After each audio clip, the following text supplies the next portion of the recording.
everyone. I'll call this Community Development Housing General Government Committee to order. And as is usual, we will take a look at the consent agenda first. The housing cases, I will call out individually to see if there's anyone here to address those. Of the other items on consent, does anyone on the committee or off the committee need something pulled? Yes. C4 and, no, I'm sorry, C3. C3? Yeah. Okay.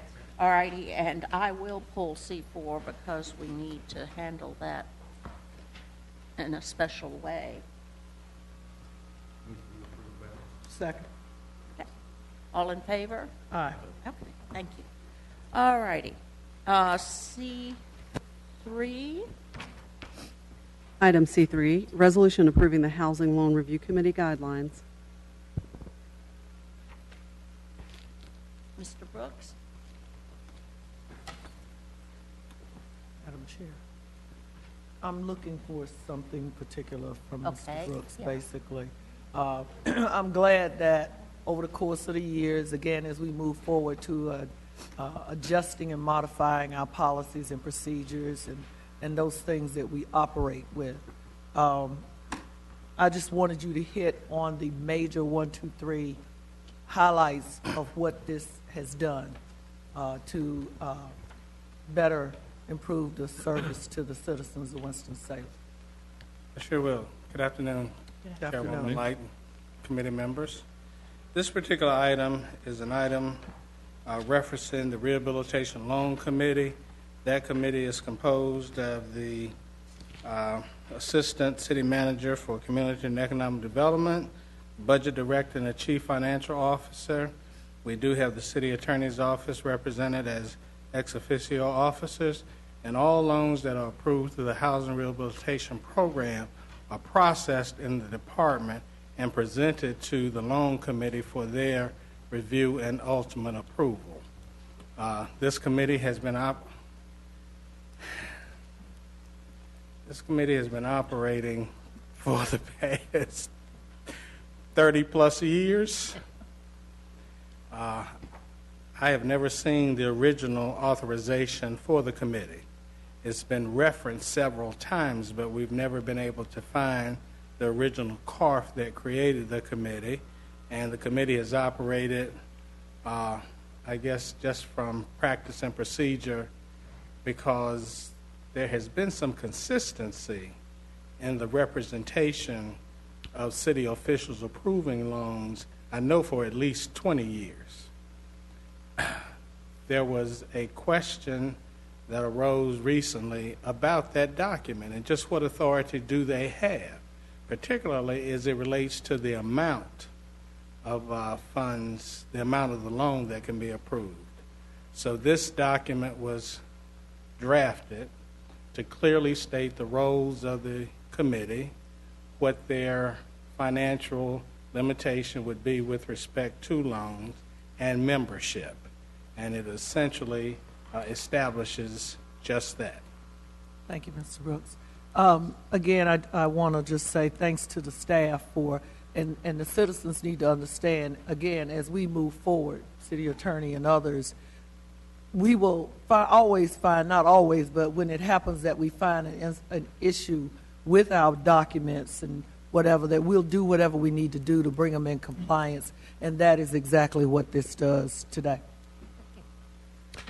I just got a general question. How much money do we loan this way? Pardon? How much money do we loan through this program? Well, as one would say, I'm glad you asked. I just happen to have a report here that was handed to me recently, and for the period July 2013 through June 2015, we have approved, the committee has approved 131 loans for a total amount of $2,733 and $33,500. So about 2.7 million over a 2.5-year period. The committee is averaging approximately 45 loans a year. Right. And what kind of a default rate do we find on that, on these loans? In general, are they pretty well performing? Yes, the default rate is very low because of the nature of most of the loans. Right. A lot of the loans are deferred payment loans where there aren't any actual payments. The loan is deferred till the property changes hands or the occupant dies, and even in that particular instance, the heirs have an opportunity to assume the loan. Okay. So many of those loans are those types of loans. Thank you. That's quite all right. Are there, thank you, ma'am. Excuse me, I may add, if I could, that of that 131, during that period of time, which is probably reflective of what we are seeing in the market, there were only, I think, about 5 or 6 that were associated to home ownership. Some of those were down payment, I think 2 to 3 were down payment assistance loans, and 2 to 3 were actual, what we call buy rehab, where we are financing the acquisition and rehab in one mortgage. Right. But the majority of those loans outside of those 5 or 6 were all housing and rehabilitation or lead improvement, environmental type loans to abate lead or remove some type of environmental hazard. Okay. If there are no other questions, will you, I move for approval of C3. okay. Second. All in favor? Aye. Thank you. Now the committee is legal, huh? Yeah, Yeah. they're legit. They Yeah, were legal, we to just quit. couldn't find a paper. And Madam Chair, I have one more observation, and I apologize for not seeing it earlier. And I think you're going to cover it, that we're going to cover C1 and C2. Right. We're going to read, okay, very Yeah, good. we'll Okay. get there. Yeah. The C2, no. Oh, wait, that's finance, yeah, okay. All right.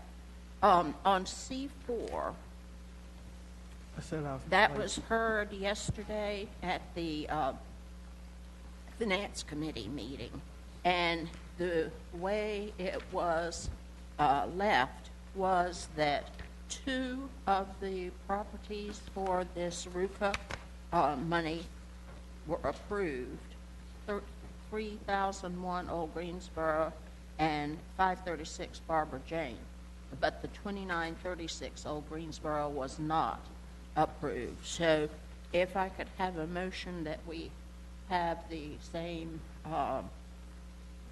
same decision here going forward. So moved. Okay, Second. Question. thank you. Yes. Discussion. I apologize, I wasn't here yesterday. Can you just, someone tell me in 1 or 2 sentences why they were not approved? Yes. The, particularly on all 3 of those Old Greensboro roads, there was some contact information to be understood with that. But in particular on the one at 2936, the neighborhood has had some concerns with the establishment there. And before we invest money in terms of improvements there, I want to make sure that they're going to be something that's continually benefiting the neighborhood.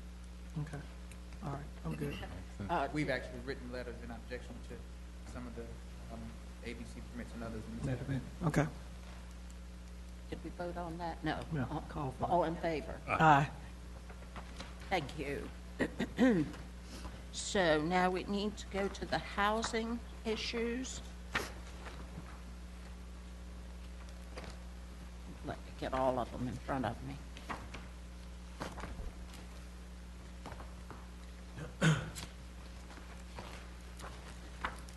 Okay, when I call out the address, if someone in the audience wants to address it, if you will just raise your hand.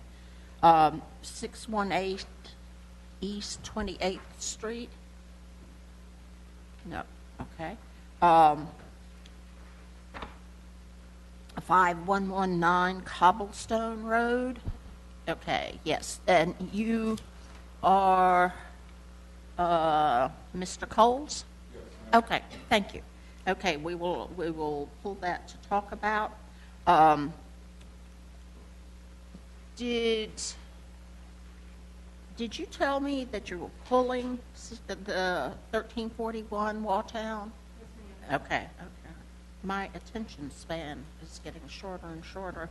A short time. And 1926 Francis Street? No, okay. All right.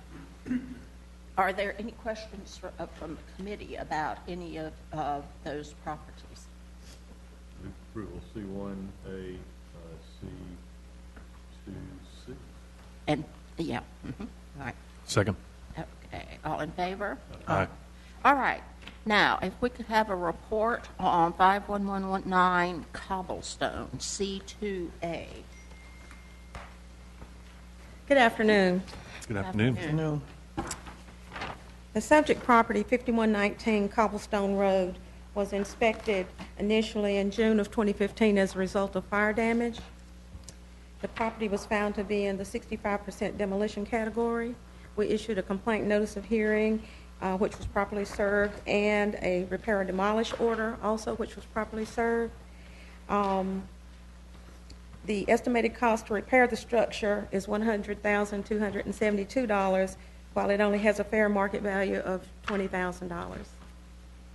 We spoke with the property owners, and they are here today. All righty. Are there any questions for staff? Okay. Mr. Coles, if you would like to come up to the podium, if you'll give your name and address, and you have 3 minutes, please. Hi, my name is Rudolph Coles Jr., and that's my house address, 5119 Cobblestone Road. And we found out that the house was going to be demolished, and it's not an abandoned home. You know, we've shown interest in the house. We've contacted the mortgage company, the insurance company, the city, and spoke about the property. And the city has sent notice of their intent to demolish, and my wife did receive that, but it also said that they would send a notice when this was going to go up for the board. Now, they said they did, but she's never received it. I don't know why, mixed up in the mail or whatever. But we just happened to go by the house, and she was here. She's staying up in Michigan. She came here, and we went by the house and seen it posted on the door of the intent to bring it to the committee. And like, we never knew that this was happening. And had we not went by the house and seen it on the door, we wouldn't know right now. And I don't know whether you guys would have approved it for demolishing, more than likely so. But we want to keep the property. We've talked to the insurance company and mortgage company. They sent my wife a copy of a check that's made out that'll cover that, to have it rebuilt. And we're in the process of getting a contractor to come by and appraise it and see how much it's going to cost to have it rebuilt, or if it has to come down and be rebuilt totally, because the structure is pretty sturdy, and I don't know whether he's going to rebuild onto that or tear it down all the way. And the building contractor, Mr. Witherspoon, he used to work for the city also. Well, once the check is cleared through the mortgage company, then he can come and do his inspection of it. And at that point, we'll know whether it's going to need to be demolished or he's going to build on it. And I'm asking for a 60-day stay on the decision to demolish it till we can do this and have him come and look at it and evaluate it. Now, I know that they have this big pile of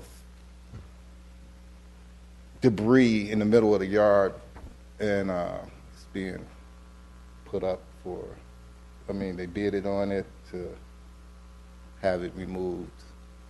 And I guess that's one of the main complaints of the neighborhood. Well, I guess the house in the way it looks now would be a big complaint, because it does look bad. It's a nice neighborhood, and we love it there, that neighborhood, so we want to stay there.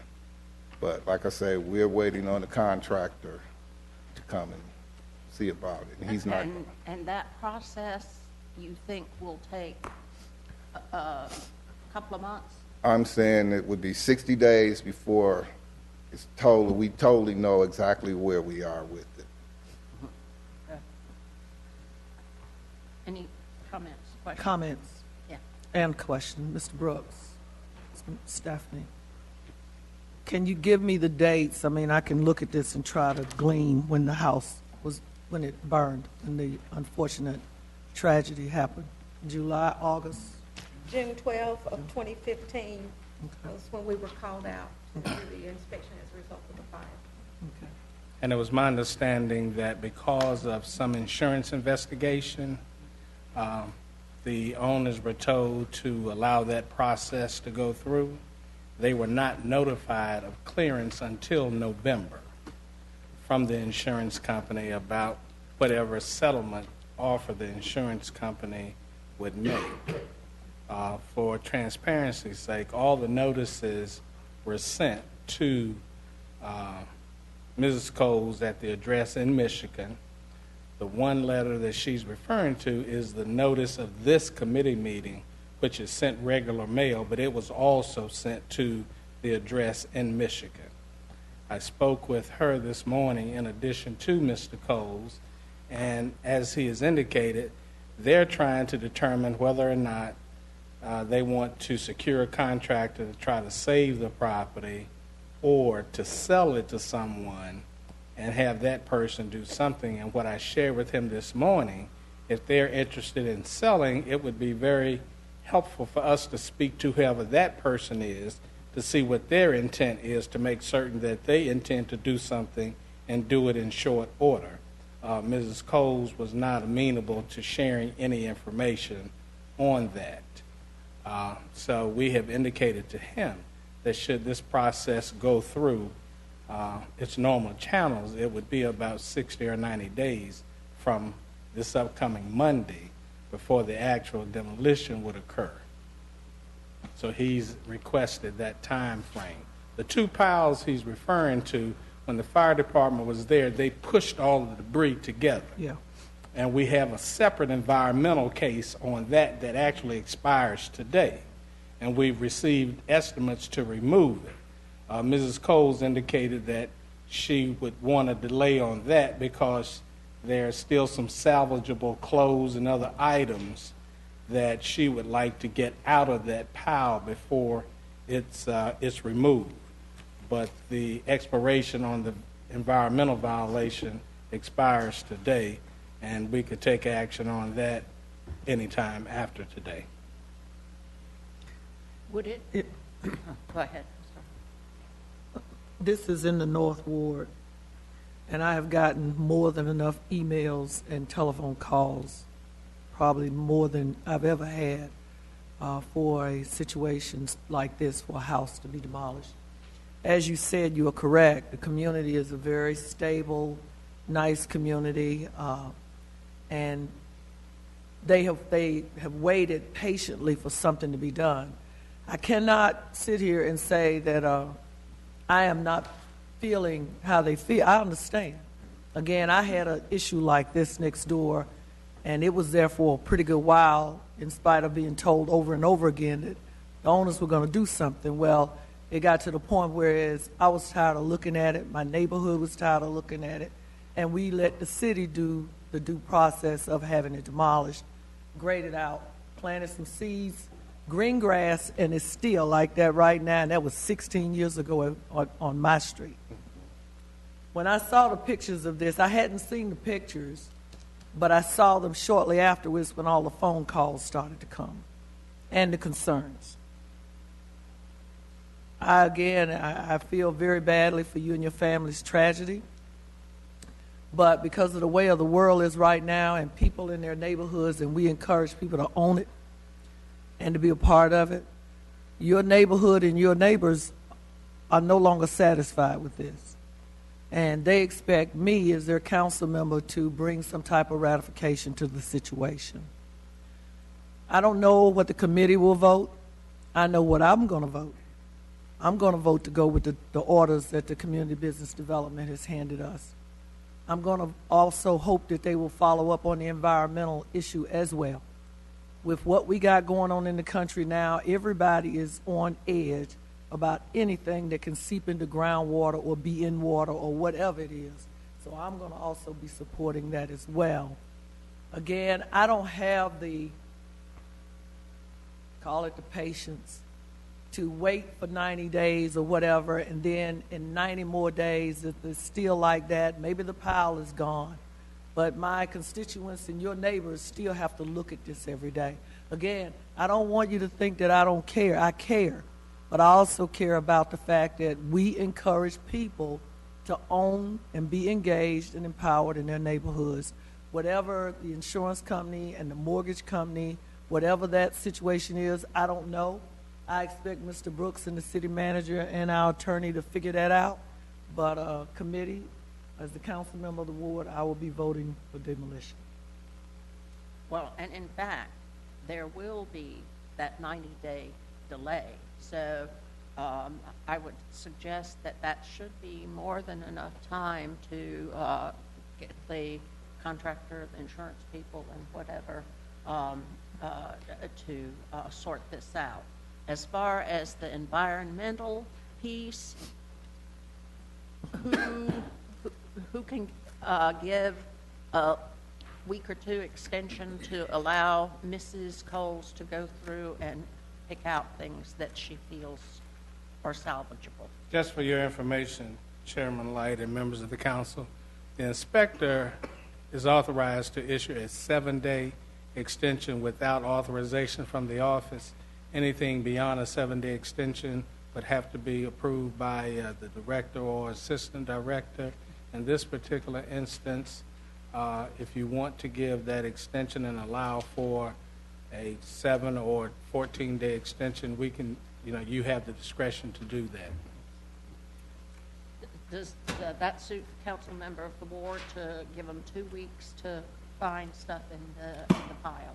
I'll support that, but because I'm concerned, Chairwoman Light, that once we, if whatever this committee decides to allow the process to play out, and I have a contractor, and I have whatever else that goes with it, but that house continues to look like that from now to whenever.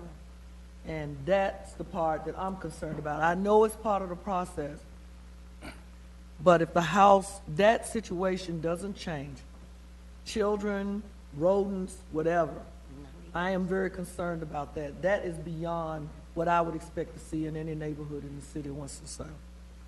Okay. Anybody, anything that's, yes. So, if the property transition hands, does that restart any of the actions that have been taken at this time?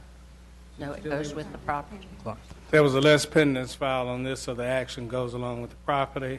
If you take no action, we'll initiate the environmental cleanup after tomorrow.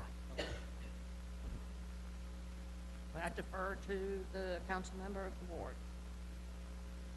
I move that we follow the instructions and directives of the Community and Development. Second. All in favor? Aye. Okay. So, Mr. Coles, you've got probably 90 days to get all of the business associated with this. So good luck on it. Okay, so let me get it straight. 90 days before it's demolished, action. 14 days to go through. Aisle. That's right. Mr. Brooks will deal with it. Yeah, Mr. Brooks will have to, The environmental notice expired today. We would issue a proceed order for the environmental contractor to go out tomorrow We'll speak with him to find out what his schedule is, understanding the desire of the council person to move as swiftly as possible. We'll see that that is carried out. Thank you. So are you saying 14 days? I'll speak with you outside. Okay. And just remind him the ordinance actually has to be approved by council on Monday. Yes, that's right, Mr. Cole. On Monday, this goes to the full council. Okay? All right, very good. Thank you. All right, we'll move to the general agenda. Did we get a motion, I'm sorry, did we get a motion on that and everybody approved it? Yes. I think so. He would have died second. Okay. All right. Okay. Mr. Page, are you doing G1? And Secretary will read that. Item G1, Martin Luther King Jr. Drive and Walltown Street Area Design Study Presentation.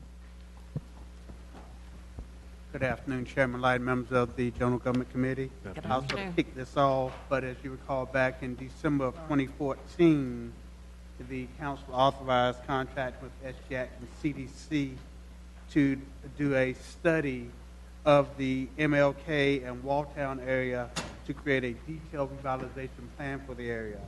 I have Carol Davis here today, as well as Dr. Dawn Henderson with Winston-Salem State University, as well as Paul Crone, retired from the Piedmont Triad Regional Council of Government, to make a presentation to you all about the report that they've done. Okay, thank you. Hello, Ms. Davis. Good afternoon, Councilmember Light and committee members. Good afternoon. Oh no, it's in here. We moved it. Did you move it? That thing's been giving Is this the everybody one you trouble. had, or was this the one I was trying to? That was the one you sent me. You got another one? You got another one? Okay. Wait, let me just, we shortened it a little bit because we were informed that, well, that might be the one. Oh, wait. Oh,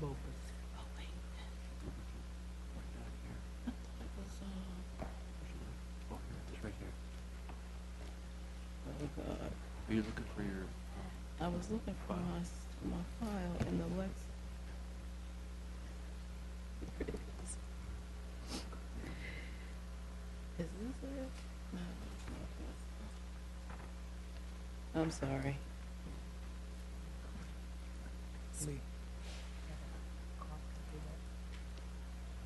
Another one. You want to talk to Jugs? Okay. If you will, give your name and address for the record. Thank you. Good afternoon. My name's Carol Davis. I'm Executive Director of the Simon Green Atkins Community Development Corporation, and our address is 1922 South Martin Luther King Jr. Drive in Winston-Salem. Councilmember Light and committee members, we're thrilled to be here today. I'm here with my colleagues Dawn Henderson from Winston-Salem State, Paul Crone from the Piedmont Triad Regional Council, and Darren Rhodes from the North Carolina Department of Commerce. And we've spent the last year engaged in a planning process with the MLK Walltown community that included several neighborhood associations and neighborhoods in the Southeast Ward. Councilmember Taylor was very supportive in this effort, and as well as several of the staff members who came out and attended our meetings over the course of the year. This map shows primarily the half-mile radius from the Enterprise Center that extends from Walltown Street on the southeast there, MLK and Walltown in the south, up to almost to where Skyline Village is in the north, and east over to Reynolds Forest Drive. The project goals for us were to create a plan that increased community engagement and interaction, that would build and sustain neighborhood leadership, and identify some community-supported investment strategies. In other words, actions that the neighborhood would be involved in and excited about as we work to make some improvements take place in their neighborhood. And not just any improvements, but the ones that they specifically brought to our attention and said that they would be excited to work with us on. And so we had a process, as I mentioned, that started in February of last year. We compiled our core team, our steering committee team, and we had a kickoff meeting where we had over 100 participants from the neighborhood and asked them about their likes and dislikes in the neighborhood, their opportunities, their challenges, any changes they would like to see that would help to make the Walltown MLK area an even better place to live, work, and play. We had grassroots gatherings that included representatives from schools, churches, business owners, as well as neighborhood associations and residents of the area. We had our Winston-Salem State students and faculty engaged, and they will continue to be engaged as they presented techniques for greening the neighborhood. They presented videos that highlighted what's the sense of community in Walltown, their past, present, and future. And then we had graphic designs that helped us talk about some branding ideas, some logos, some signage, some murals, and public art ideas that would enhance the neighborhood. At the end of our second meeting in April, we took all of the ideas that had been put on the table and we asked them to prioritize which issues were most important to them as residents of the neighborhood. And the issues that were prioritized were community appearance, economic development, and youth engagement, which we call Youth First. These task forces self-selected themselves with the residents, and we spent time over the summer in smaller action task forces to devise plans to address each of those specific areas. Community appearance, as I mentioned, some of their highlights over the time, they realized that they had Greg Arrett come in and talk to them. They had several members of the community come in and emphasize some of the city programs that already exist that residents are not necessarily taking advantage of. And we felt like we could be helpful in doing some marketing in that area to help people understand what resources the city already has that help them address some of the problems that they have in their neighborhood, including appearance issues related to junk cars, vacant houses, and trash, people with cars parked in their yards, just all kinds of issues that people deal with on a daily basis that they would like to see addressed. Some of the highlights and ideas that came out of the meetings were that we have a junk car removal day perhaps once a year where people could actually have a car removed from their yard, that we establish a handyman network comprised of people who live in the neighborhood who have special skills that could help do some of the tasks like painting or building wheelchair ramps or things that would help their neighbors. And then over the long term, something like working with Duke Energy to bury the power lines is something that was popular amongst our task force participants. Of course, public art, implementing the RUCA program in the neighborhood. We tried to get some RUCA dollars deployed in this current cycle.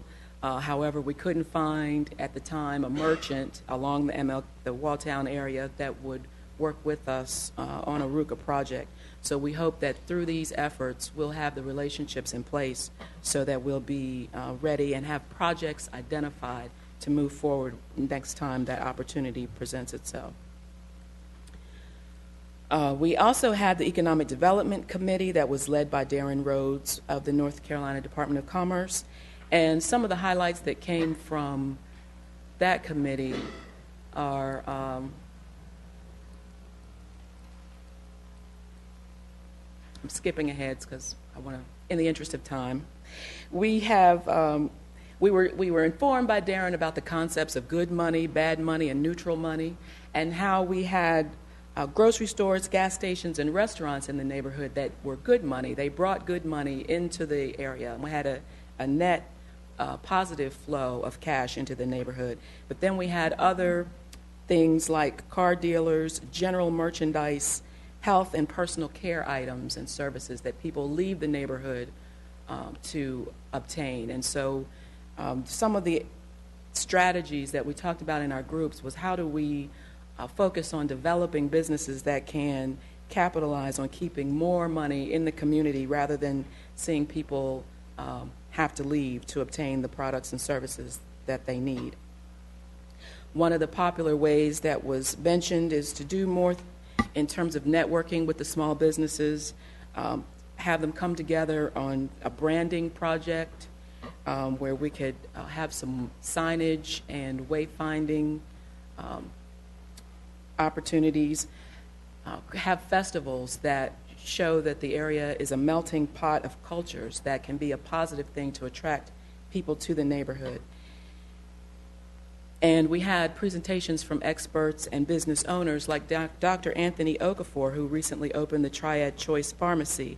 He recognized that the demographics in the area were perfect for the kind of business that he wanted to start, that some of the perceptions about the area not being a good place to have a business were incorrect perceptions, and his pharmacy is doing quite well based on the demographics. People were leaving the neighborhood to obtain pharmacy prescriptions. Now they can stay in the neighborhood, and his pharmacy actually delivers.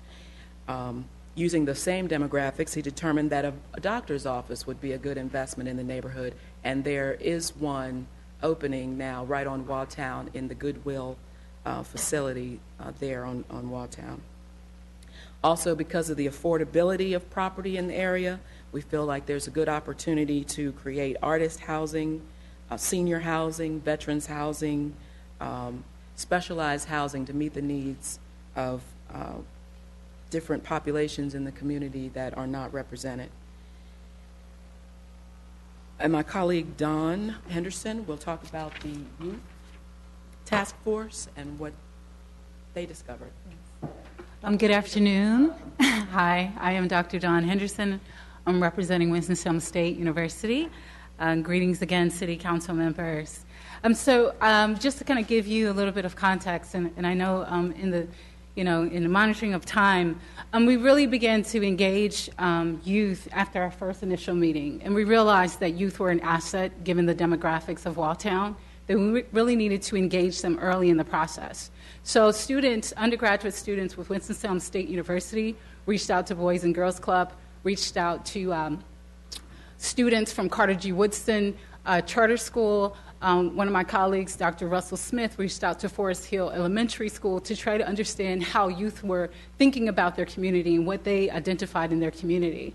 So the main focus, again, is youth first, and we thought that, again, youth are the future, so we needed to put them really integral in terms of this project. So again, throughout the semester, we had numerous task force meetings. We had a number of youth funnel in and out of those task force meetings, being a part of giving their ideas about what they felt that they needed in the community. And also youth on that task force went out into Walltown and canvassed the community and polled other youth to try to understand what are your needs and what are the kinds of activities and different things. So I think the main goal that we recognize is that youth within the Walltown community need youth-first events.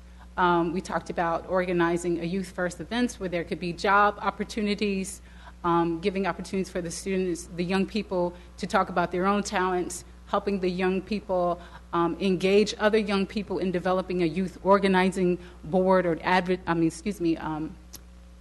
youth board, advisory board. I'm sorry, I'm losing the train of thought. So doing all of these different kind of things and working with partners and vendors to help, again, organize this kind of event. Again, as you can see, many of the youth talked about organizing a Youth First Advisory Council that was representative of the Walltown neighborhood, and using the youth in this advisory council to help clean up some of the debris and different things in the Walltown community. Use this youth advisory board to help in terms of leadership development, providing them with employment opportunities. Using the youth advisory board to re-engage in the community in terms of doing service. And so that was interested. And also using the Youth Advisory Council to think about working with the area universities in maybe targeting a scholarship program for youth who are a member of this advisory board to attend some of our local universities here in Winston-Salem. So again, another sort of goal was establishing a Walltown Youth Center. We understand that there are community centers in the Walltown, but many of these community centers are still dealing with outdated equipment, can be refurbished with maybe offering some of the ideas with the youth, what do we say, climbing wall, a production studio, different things like that the youth can access and do different types of activities within that sort of center. And last but not least, we talked about kind of creating a database where parents and youth themselves who live in Walltown can access the database about services. Within our task force meetings, we realized that there are numerous services here in the city, but many parents are not aware of these services, are not aware of how they access these services, and youth themselves. So could we create a database that was accessible not just to Walltown residents, but to the city, right, overall, that allowed parents to kind of understand what are their needs, what are the youth needs, some type of filter system where they can search and find opportunities located close to them in terms of places that they can access during the summer or during out-of-school time.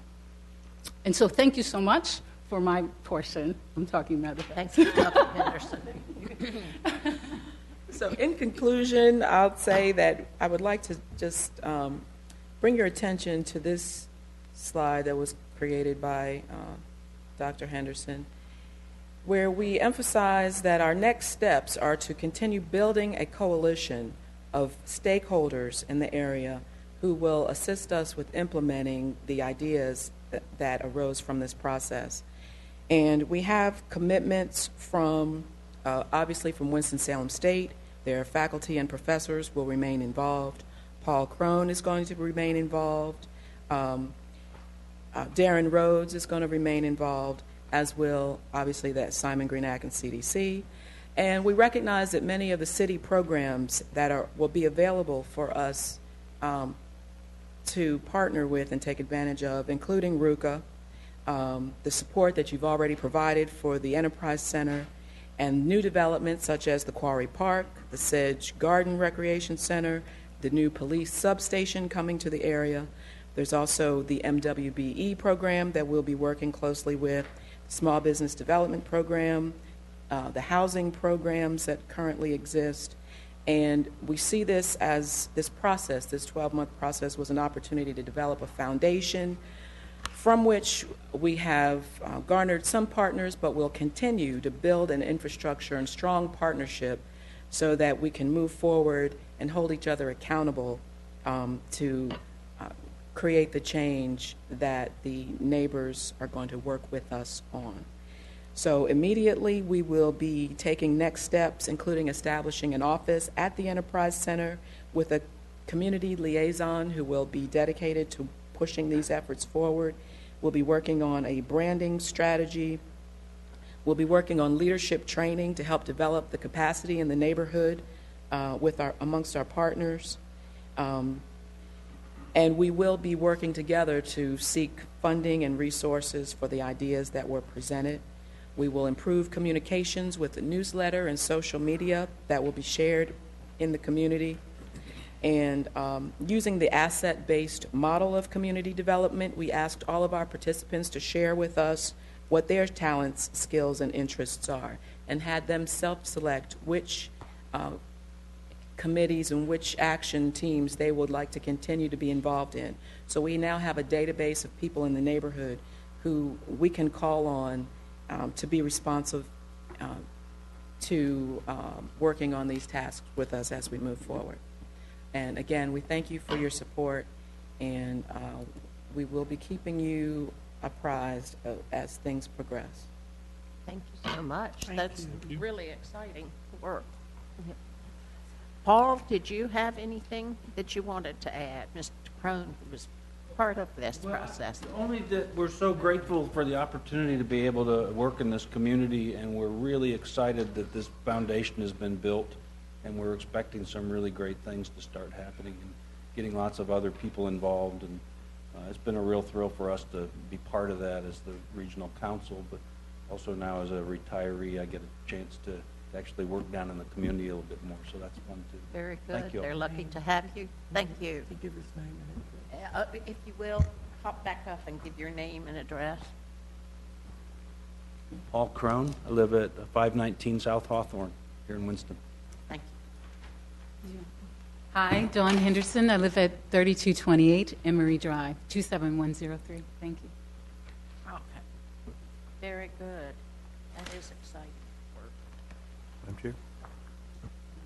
Just a quick question. Where is the Goodwill facility? What's the address, please? The which? Goodwill, where the doctor's office is going in. It's on the west side of 52. It's on Walltown Street. I don't know the exact street address, but it's near the intersection with Hallett. Is it Hallett? Hallett. Whatever that cross street is. Hallett. On the south or the north side of Waltham? South side, Southwest, sort of near the, not far from where you get off of 52 onto Walltown Street. Thank you. You can't miss it. Okay, that was very interesting. G2, please. Item G2, resolution modifying the Transforming Urban Residential Neighborhoods Program guidelines to allow for second-time assistance.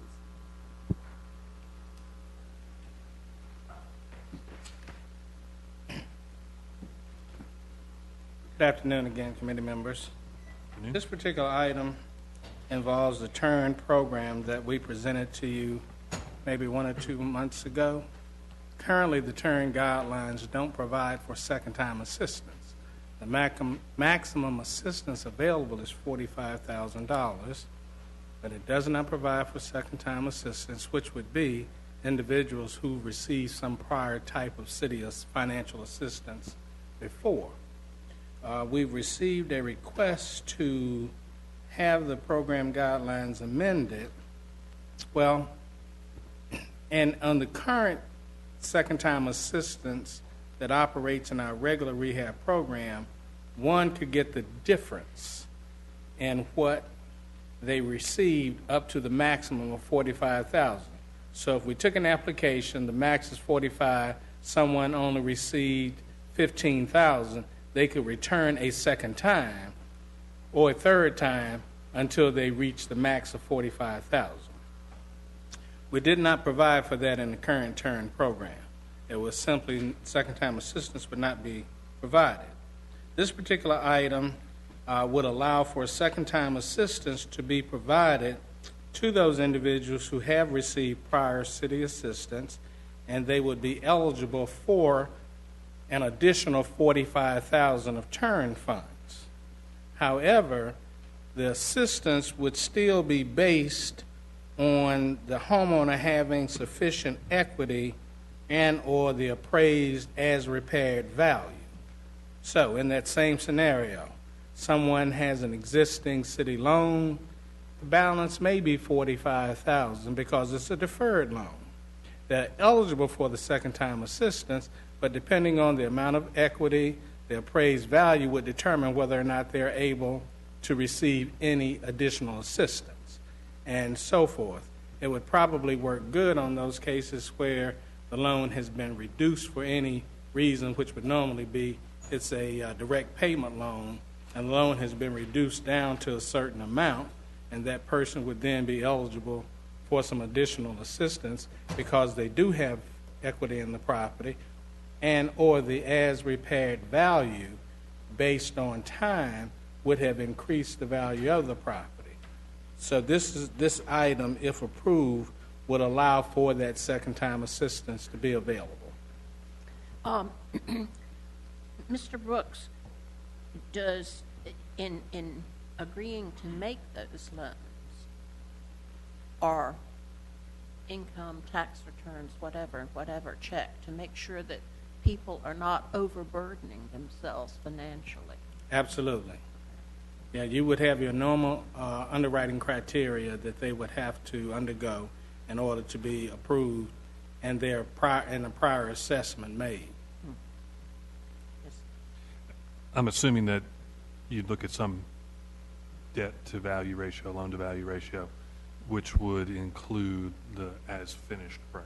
So you would Absolutely. take The as-repaired value. Right. Okay. So, and what is your guideline in terms of that percentage? Okay, so 95% of the finished product value. Right. Okay, okay, so that would take into account our, sorry. That would take into Excuse me, I account- neglected to mention that Ms. Johnson, who's the senior project supervisor over the rehab program, will be assisting me with this presentation. Ms. Johnson. So the 95% would include any debt to the city as well as any debt to a private mortgage company, right? Yes, For- total debt. We pull title, and so any previous debt is considered in addition to the new debt from the city. Thank you. Questions? Have a motion on this. I'm sorry, Yes. I did have one question. What's the demand been like so far? I know that there was concern about how far the dollars would go when the original amount was set. I wonder if this is going to, if we make this change, will it adversely affect the reach of the program as intended? I don't really think it will. We officially started taking applications, I think, 1st of February. Prior to that, we had received maybe 15 or 20 or so applications. But I don't think this change would substantially impact what we had previously reported in terms of properties that we're able to assist. Thank you. And what about neighborhoods that are participating in this? Are we getting people, neighborhoods that are taking the training to work with the TURN program? We have trained all of the coordinating neighborhood agencies except the second one in your particular area. Okay. We've had some challenges with getting that second group trained. But other than that, no, we've trained everyone. They received their information, and we've received a few applications from your area. Very good. Yeah, very good. I figured there might have problems with one of them. Right. Okay. Do I have a motion on this? I move that we accept CG2. Second. All in favor? Aye. Aye. Thank you, Mr. Brooks.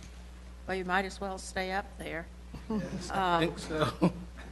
Okay, G3, please. Item G3, resolution approving guidelines for the rehabilitation and by rehabilitation programs. Yes, this particular item includes 3 of our programs, 2 programs which have operated for many years. The current housing rehabilitation program and the by rehab program. The housing rehabilitation program precedes my tenure with my start with the city, and the by rehab program was designed shortly afterwards. It was called the Tandem Loan Program, and it was transitioned over to the by rehab program. We have provided those programs guidelines to you because I'm sure they were presented to council when they were first introduced some 25 years ago. There haven't been any substantial changes to them. The amounts of funds, the amount of assistance has increased, but the overall intent and purpose and the way the program is processed has been the same, so we provided that to you so you would have an opportunity to see those guidelines, and if you have questions, Ms. Johnson can address them. What I would share with you, though, those programs are funded with Community Development Block Grant funds, and we are monitored by HUD. And our last 2 monitoring reports, I think that would be 2015 and 2011, the rehab program received no findings. And in fact, the rehab program has been touted by HUD as being a very good model program that is replicated and referred to other cities. So we believe the program is operated fairly well. That's not to say we haven't had challenges. A lot of the challenges that we're experiencing, which I think it's good in some respect, It's just not being able to keep up with the very high demand. But the program guidelines are here for your review. Then the urgent repair is the latest program that was introduced to you last month, that at the time, and I apologize for that, there was a rush to try to get those guidelines through because we have a number of individuals, particularly during this time of the year, that are suffering as a result of no heat, leaking roofs, or some major defect in the property that, if not addressed, would cause them to otherwise move out. And in doing so, there were some provisions that should have been in the guidelines that we overlooked, and I have them written down. One is the type of assistance, which is a 3-year deferred loan. What was neglected to include in the guidelines is that that loan is forgiven at the end of the 3-year period. So it is a 3-year deferred forgivable loan. The other piece to that was what happens if the property is sold or transferred during the 3-year period. So during that 3-year period, in our regular rehab program, if it's a deferred loan and the property changes hands during the term period of the loan, it becomes due and payable. In this particular program, we didn't stipulate that, but there is an option if we do it as our regular rehab program. During that 3-year period, if the property owner sells the property or the title is transferred, then the amount of the assistance would become due and payable in full, or it could be prorated, a third. The prorated aspect we do in our lead grant program, where in the lead grant program, where whatever assistance we provide in that particular program, because it's dealing more with some environmental hazard. If the property changes hands, and I think that's a 3-year period, also a 3-year period, we would prorate that forgiveness based on a third. But we neglected to include that. If I were to recommend anything, I believe it would be to prorate it, and the reason I would suggest prorating it is because the intent of the program is not to go in and correct all the violations.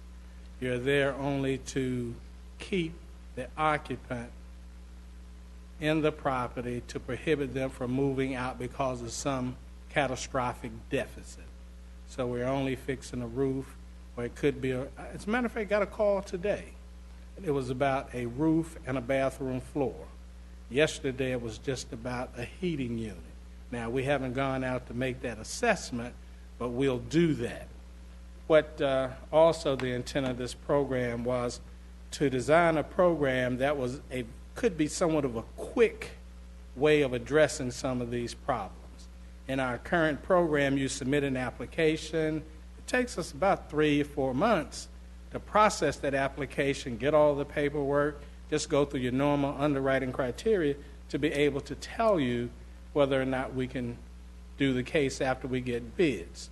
Under this particular program, we're looking to verify ownership and to see that your credit is not super bad. So the program's designed to deal with individuals that may have tainted credit, but we want to make sure you're not in bankruptcy or you're not about to lose the property. Yeah. So if you pass that muster, then you're okay. And then the other thing would be to go in and look at just what is that one particular item. By doing that, we can call subcontractors. If it's a heating contract, as opposed to having to go through and write up a long list of specs and put it out for bid, we can get on the phone and call 3 heating contractors to have them go out immediately, assess the problem, let us know. Hopefully, I would like to see this be a 30-day turnaround. Could be 45, but a 30-day. So it could be a roof. Stop that leaking roof, because if you don't stop that leaking roof, it's going to cause all these other major problems, or a combination.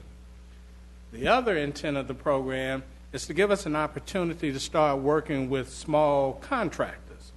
In our regular program, because that work, the average is 25, but most of that work exceeds that, and you're working with contractors who are required to be licensed, over $30,000. They have to have a license, and we vet them. In this particular program, because we're anticipating that the majority of this work will be, if you will, secondary to the major problem. If you're putting in an air conditioner, you may have to make some repairs to the walls.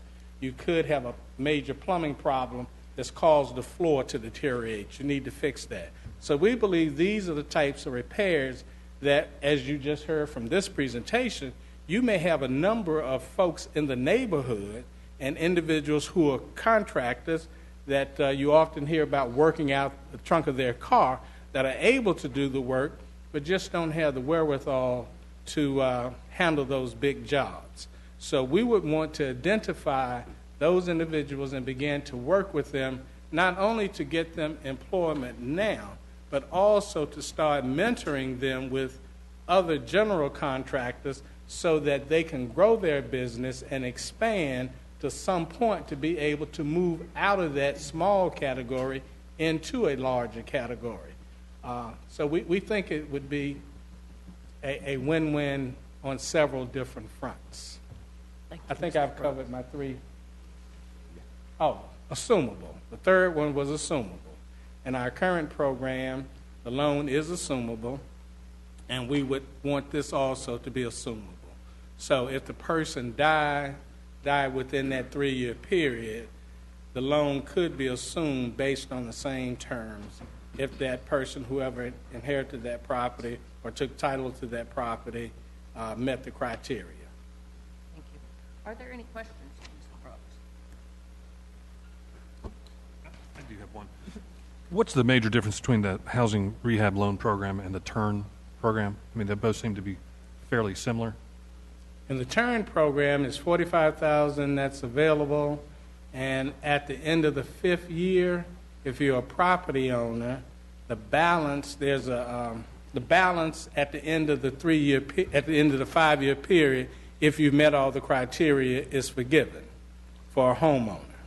So if you get a $45,000 loan, based on whatever your payment would be, based on your financial situation at the time, you'll make payments up to that 5th year. Right. At the end of that 5th year, whatever the balance is, if you've met all the other criteria, the loan is forgiven. For an investor owner, the same would apply, except at the end of that 5th year period, only 50% of the balance is forgiven. Right. And we believe these will be good inducements for individuals to take advantage of the program. That's basically the major difference. It's concentrated in. Yeah, that's it. And it's concentrated, yes. The geography to try to get it. Yeah. To get it. Thank you, Councilman Montgomery. Neighborhood, Right. yeah, right. Thank you. Okay. Anybody else want to help out? I need it all. Yeah. What? We need to make sure that the guidelines 7 are years, 7 years. amended based on what he's 7 suggesting. years for investor, yes. Yeah. The term is 5 years for property, for owner occupants, 7 years for investors. Investors, okay, thank you. Do I have a motion accepting this with the criteria that Mr. Brooks has outlined? I move that we accept agenda item G3 with the amendments to be made by the Yeah. department. All right. Second. Second. And Thank you all in all so much. favor? Yeah, you tired. Aye. Thank you. Repeat Okay. that. Pardon? Did you repeat that? No. All right, all right. Okay, And one more here, Mr. one more. G4, please. Item G4, resolution approving modifications to the NRSA Building Rehabilitation Program and Small Business Loan Program. Yes, and I believe Mr. Millard is bad on this one. Is he here? Yes. And Mr. Millard is our senior project supervisor for the business programs, just as Ms. Johnson has that title for the housing programs. Good afternoon, Chairwoman Light, members of the committee. Good afternoon. Hello. As with the financial assistance programs that you just heard about, we also reviewed the business assistance that we provide, particularly the NRSA Building Rehabilitation Program and the Small Business Loan Program. For the Building Rehabilitation Program, it is designed to stimulate private investment in commercial property by providing matching deferred forgivable loans from the city up to $10,000 to encourage that property improvement. Before you, you do have a table highlighting the recommendations to the program. I will hit just a couple of particular enhancements there. One, that it actually specifies what would be considered preferred eligible improvements, where the match would be 50%, but then additional eligible improvements that would be matched at the 25% level. The difference there is that the 25% are parking lot improvements or landscaping improvements, whereas we're trying to encourage them to also do building improvements. So if the eligible improvements are partnered with the preferred improvements, they are also eligible.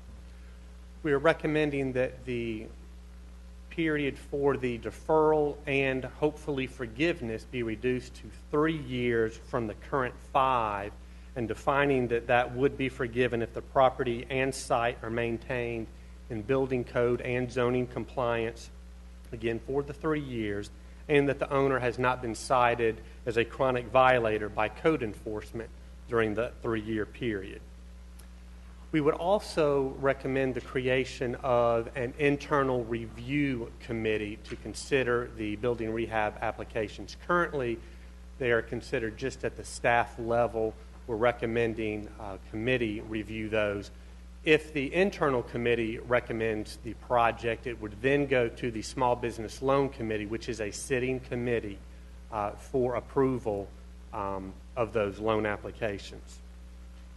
For the Small Business Loan Program, which is a separate program that is for business owners rather than property owners, designed to assist in the creation of low to moderate income jobs and stimulate overall business development, that we identified a gap in opportunities for borrowers because the current minimum amount for the loan program is $10,000. As an example of that gap, for the business plan contest for last year, this year's is current and ongoing, but for last year, 7 of the 13 finalists were actually seeking an amount between $5,000 and $10,000. If you did not win the contest last year and only needed, say, $8,000, you were not eligible for the Small Business Loan Program. So we think by lowering the minimum amount for the program to $5,000, we will increase the number of small businesses that are eligible for the program. I'd be happy to answer any questions that you have. Councilmember Montgomery. 2 questions. One was in reference to the property owners, and it was mentioned that the property owners, the citations on Yes. that with the owner, is that specific to the particular property, or is that just the owner period? If I own multiple properties and I'm cited, does that apply in that process of review, or is that only on a specific property? Right. I do not believe it specifies here, but I believe the intent, and Mr. Brooks can correct me if I'm wrong, I believe the intent would be for that specific property that is receiving the assistance. Okay, I don't know if that's a ambiguity that I'm interested in exploring, just in the sense that just because you keep that property doesn't mean you don't keep your others. So if you are multiple property owners, I'm not sure I would want to exclude the others, but if that's the way that you all are going to read it, then that's fine. But to me, it's just since sometimes that may be a leverage point in terms of maintaining other properties, as we really don't have too many other points of leverage nowadays. And the second piece is on the raising. Mr. Brooks. I can just understand.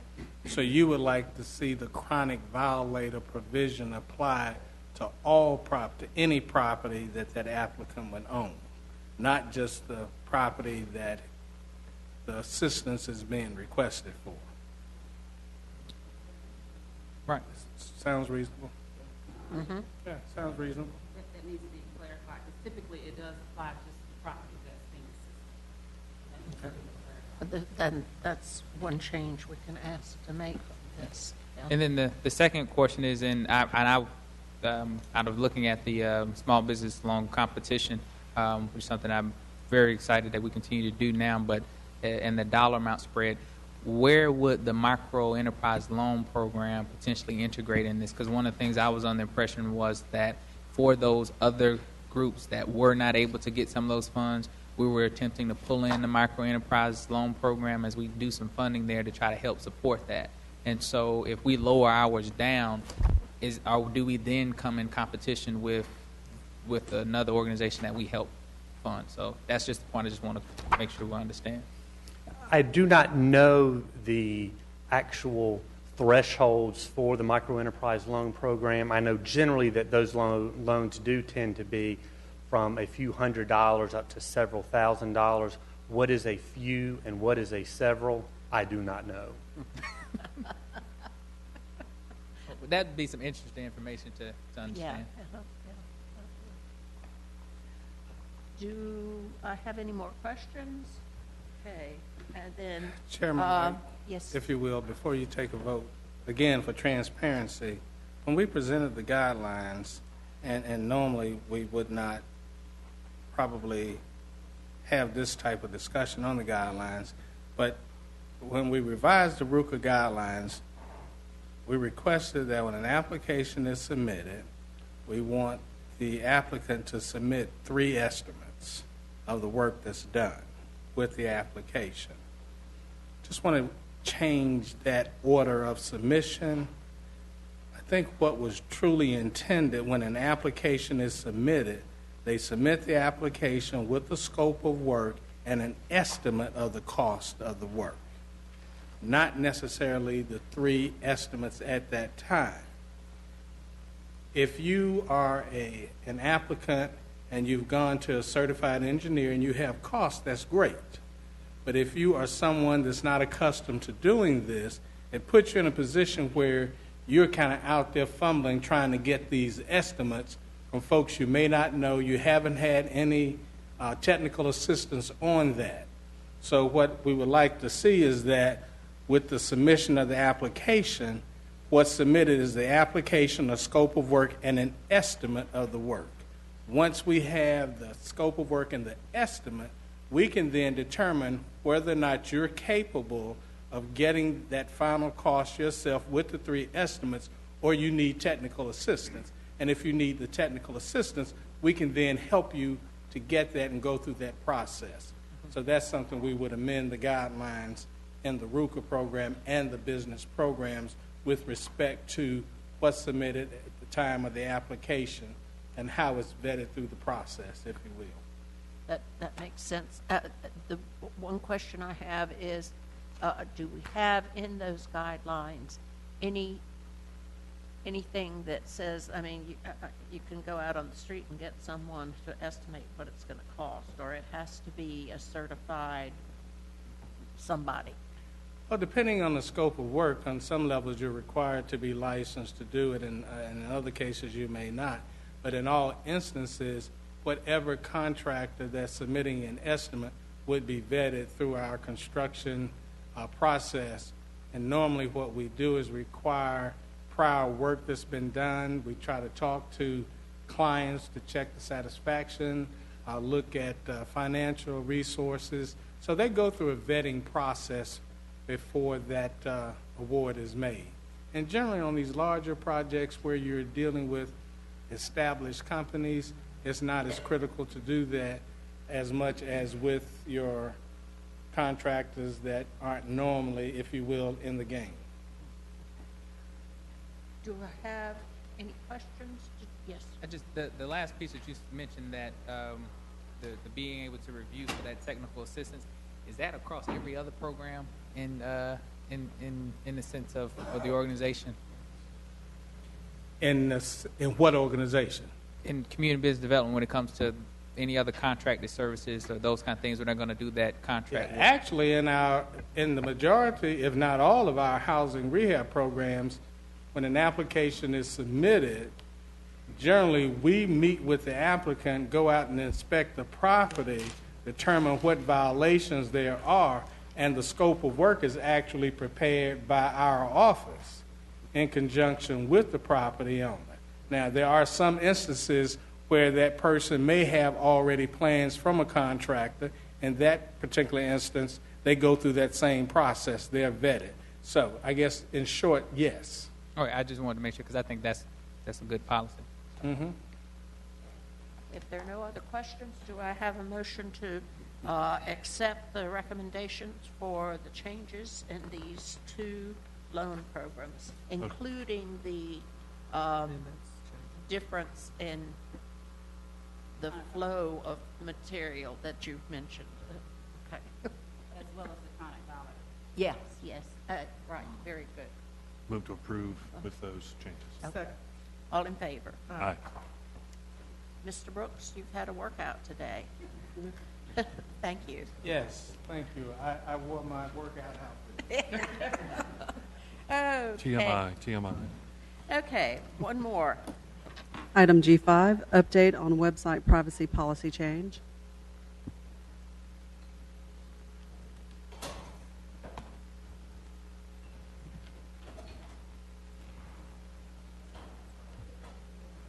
Hi there. Hi, Chairman Light. Yeah, you're going members to of the have to committee. explain this to me because I don't understand a word of it. Will do. I want to start off by introducing a couple of people that may have to help me to answer some questions, okay? So we have Tom Koreska, who is your Chief Information Officer over IS.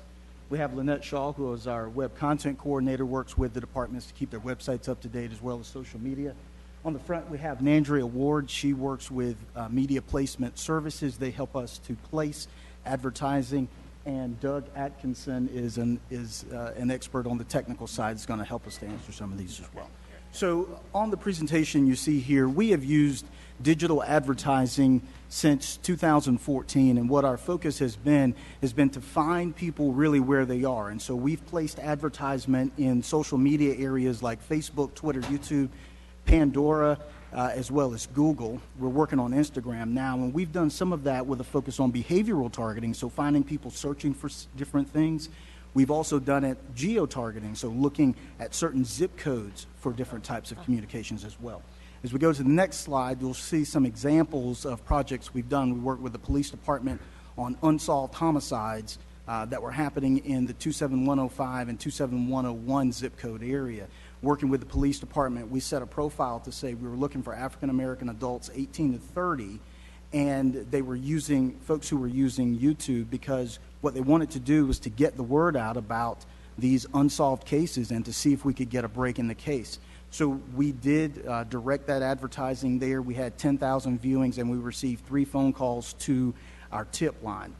The next project is minority recruiting for the police department. On the left there, you see we use Twitter, Facebook, YouTube, Pandora, and Google. Again, focusing on a description of a person that we're looking for, Winston-Salem residents, African-American or Hispanic Americans, 18 to 25, college-educated, looking for work.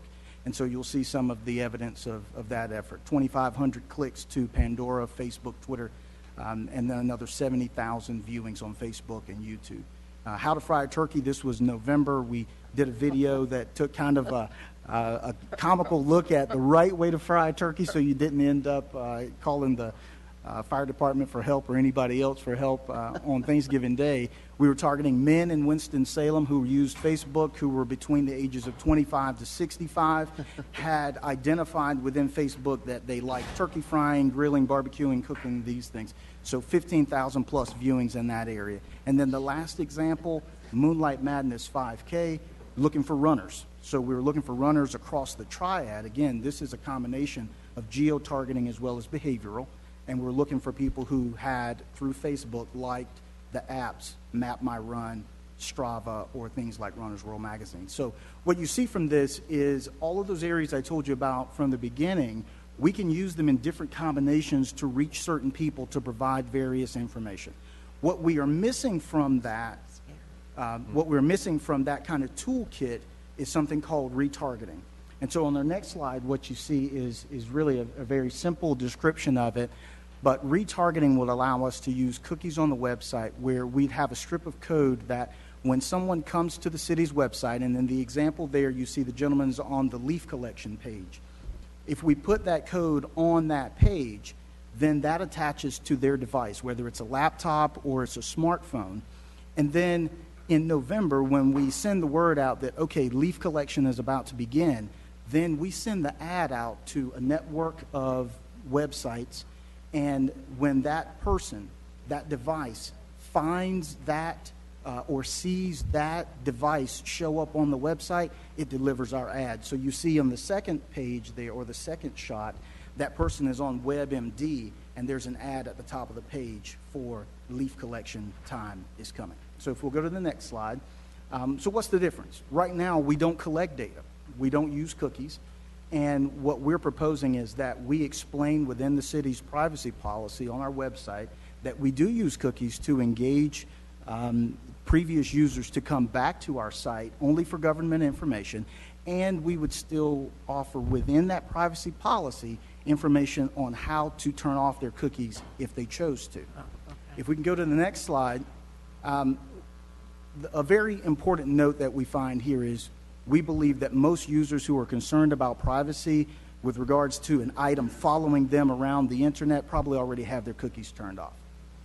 The second item is if we are allowed to make this change, we can limit how many times a person is retargeted. So in the example of minority recruiting, where we can get people to come to the scholarship page for the HBCU scholarship or the description of the different benefits, when we send that ad out to encourage them to come back and actually apply, we can say no more than 5 times, no more than 3 times. We can limit that ability. There's still the anonymity. I don't know who that person is. Information systems doesn't know who that person is. Media placement services does not know who that person is. It's simply a connection to that device. Retargeting, because we're talking about a known group, not known as in knowing who the individual is, but a known group that has gone to our website, it reduces our expenses. So if we were to add that tool to some of those projects that you saw, we can do, in some instances, a little less aggressive advertising from a financial side. We see opportunities to do better in community education on this from public safety, recruiting, sanitation collection, the fairgrounds, as well as recreation and parks. And so that's, and I want to give Tom an opportunity to speak about this. He, obviously, we're kind of splitting worlds of marketing and information systems, but Tom, you talked to some. Yeah, the major change for us in our website is right now we have a privacy notice, and you can see if you go to our homepage, and basically says that we may use cookies, but as mentioned, we don't today, and that's where it kind of stops. What we would do, working with Ed and our city attorney's office, is we would need to add some information to our privacy notice. Basically, we want to tell folks how we're collecting information and why. Some examples of let them know that they may be visiting, that by visiting our site, that third parties could come back to them with information. We would probably need to tell them what type of information may be collected, your IP address, what type of browser you came in on, what date and time, but no personal identifying information will be collected. And then lastly, we'd have to give them some instructions, as Ed mentioned, to opt out. And there's links we could point them to, whether it's the type of browser you have, or computer or device. So basically, we'd just be expanding what we were telling the folks we're collecting. Again, we're not collecting anything. Third party would be collecting the tags. We'd be dropping tags, so we would know the Mac or computer address, what type of browser someone came in on, and that's being collected by the third-party advertising agencies. And that's really all we'd be changing on our side. What do you mean, a third party? What's the third-party part? So the third-party part would be that when we say we're looking for people in, let's use, for example, the 27105 zip code. If what we are trying to do is reach people in that area who have been to our website concerned about, say, leaf collection or sanitation calendar, what Nandria's team is able to do is take a look at the different types of websites that people frequent in that area and place our ad on those sites. That's the third party. And so So in the example that was there, say I'm WebMD. WebMD has the notice that, okay, if that device if a device that has been to the city's website about collection shows up at this website, give them the ad that explains when leaf collection is. And that's what would happen. So that's where the third party comes in. Right. The third party in their data center has the information stored in the computer. The city never see it. We don't need it. And actually, no one can identify who it belongs to. It's a unique identifier that is useless. I was just going to say, in general, you've ever been on a website, you went to another website and you saw something up there that you just went to and you liked it. They do it all the time. At the top, you're trying to figure out how did they know that I like potato chips. Yeah. It's at the top. That's what they do all the time. Right. I hate that. Or like on your Facebook page. You search anything. How if you look up something somewhere else off of your devices, it will automatically start feeding those sites and goods and services to wherever you've been. My question, Madam Chair, to Ms. McNeil and group is that, well, what other cities in North Carolina are using that, Tom? Do you know this app right now? I reached out to all cities through our IT listserv in the state, and really no one's using it any further advanced than we are. They're all in the beginning stages like Ed is at. So we're I won't say the leader. We're one of the leaders out there. At this time, other large cities like Raleigh and Charlotte are basically where we're at. We're just starting to explore. The private world has been using this for years. I know. Yeah. On the digital advertising side, we know that we've been the tip of the spear of that in this community. Okay, so we know that as far as placing digital ads and really going out and trying to target certain people with certain messages, we were out in the front of that. Now, you will find that the city of High Point is doing it, and the city of Greensboro are doing that. But we see this as the other way for us to continue to do it, but to improve the cost of it because we're going after that known group. Yeah, I think it's a matter of not if we get into retargeting more, it's just a matter of when, how fast, 'cause we will get there. Yeah. I know we've been winning the Digital Cities Awards continuously for the past few years. Again, as long as we, Madam Chair, ensure, as you said, before we do this, we start to launch communication to the community as to what our intentions are. Because if they like me, some people, I kind of, I'm always turning cookies off and stuff because I really kind of get tired of looking at the ads sometimes. I'm sure all of us do when we're trying to focus on something. But I just want us to make sure, as always, Mr. Garrity, that we do a very good job of communicating and educating our citizens as to what's the good side to this, so that they'll understand it when we do it, when we turn it on, okay?